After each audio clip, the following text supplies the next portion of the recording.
Fujita grew up in Kyoto, Japan. He was born in 1976. He grew up as a boy with a dream, not only to become a famous musician, but also he wanted to come to America. As a boy, some of the artists that influenced him were B.B. King, Jimi Hendrix, and Ray Charles. He was inspired by the styles of blues and funk music.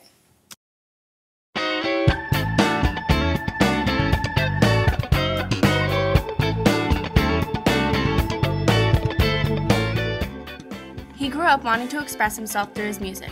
It had always been his life dream to come to America and play. He started playing guitar when he was 13. Although his hometown, Kyoto, is home to some of the best academic centers in Japan, he wanted the best. And to him, the best education he would receive was in America. He researched and figured out that Berklee School of Music was the best program for what he wanted. At a young age, he had his dream, and he would find a way to make it. The time that Tomo decided to leave Japan was actually during Japan's economic boom. It was in this time period that Japan's economy became the second largest next to the United States. There were 26 large industrialist companies in the world, and 4 of them were Japanese.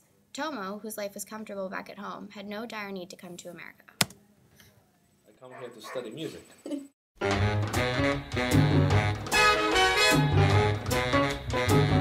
Unchain my heart. Family life was peaceful, and he had much enthusiasm and support from his parents to study at the best school that music had to offer. Music was his joy and life goal, and his only reason for leaving Japan. Tomo even admits that if it were not for music, he wouldn't have left home. But you let my love go away, so unchain my heart, oh please. Music wasn't in your life. Do you think you still would have come to America? No, or was I don't it just think. music? No. Just music, probably music that I love and music that I love, Tomo came to America in 1987 when he was 21 years old. In order to come to America, he had to get a student visa. At the time, this wasn't a difficult task. The school provided him with this in order to attend Berklee College of Music. Tomo had a very easy time getting into America, as do many immigrants, and he had an easy time coming to school. His assimilation with the culture, however, was a bit more of a challenge. Did you know anyone when you got to America? Yes, I have a friend from Japan, already. Okay. He went to Berklee, so yeah. Do you live with him? No, not with him, but he introduced me other friends, so, Okay. Yeah. Tomo had very few friends when he first arrived in America. When he arrived, he met up with one friend he had from Japan who introduced him to others. He arrived as a student at the Berklee College of Music. He had learned English back home, but he knew very little. The one factor that changed Tomo's life when he came to America was his music. If it were not for Berklee and his studies with guitar, Tomo would have found it very hard to assimilate into American culture. When he came, he had nothing but his music. His family was back home in Kyoto, and he was in America, with the hope of becoming an influential musician. Tomo's first band he created in America was called Honest Ed's Used Blues Band. Were you planning on going back to Japan after you came here to study music, or were you planning on staying here? I'll be honest with you, first day when I came here, I thought this is it. Yeah? Yeah, I never felt any difference. Even though your family was there, you weren't concerned about... Well, no, not so much. And, now, of course, they're all getting old, so, some concern. But, they first, I came to United States and, airport, and, wow, this is great. And after that, I never felt I want to go back. Part of Tomo's assimilation was made easier when he met his wife, Beth. They met one night at a reggae jazz club. Tomo was playing his music. Beth had been introduced to him by a friend after expressing her love for the guitar. They began as friends, but they continued to grow closer and eventually made the decision to elope 6 months after meeting.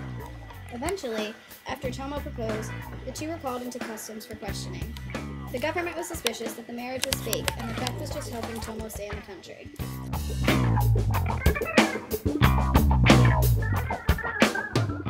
In 1993, Tomo not only had his first child, Nathaniel, but he also became a faculty member at Berklee, where he once studied. He has changed the way many students look at music. He doesn't just teach his students how to read music and play, but he also teaches his students how to bring emotion and feelings to what they play. He believes that music is about feeling, and that is what he always teaches. The language stuff and the different cultural stuff, was that, did that affect your teaching? No. No, because music is like the language. Yeah, music is language, but also, I started to teach at the Berklee. It's 93, so I had enough experience, you know. Okay. So to teach in English or anybody, it wasn't really the problem. Okay. Right. Yeah. Just when I was students, definitely I had a tough time to understand English, right? Yeah. Tomo used this technique of incorporating emotion when he taught famous guitarists Eric Krasny and John Mayer. A lot of Tomo's style and technique is reflected in John Mayer's music.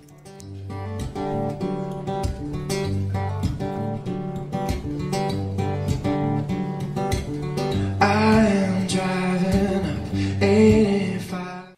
Tomo continues to make albums and play music today. He has worked with artists ranging from Sting to Student Tedeschi. He has played at Fenway Park and performed guitar in the background of the musical Rent.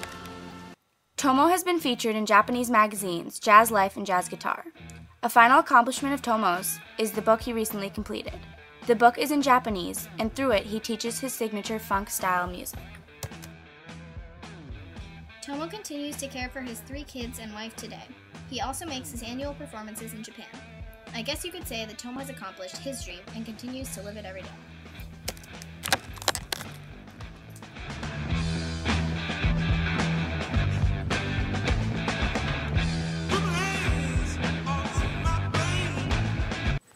I mean, I think many moments, but being as a musician, I think, I don't know when it was first time, but play blues or funk or any kind of music, and it's just, I mean, doesn't matter what you speak, but just musical language that we really exchange it, and we had a great conversation. That was good.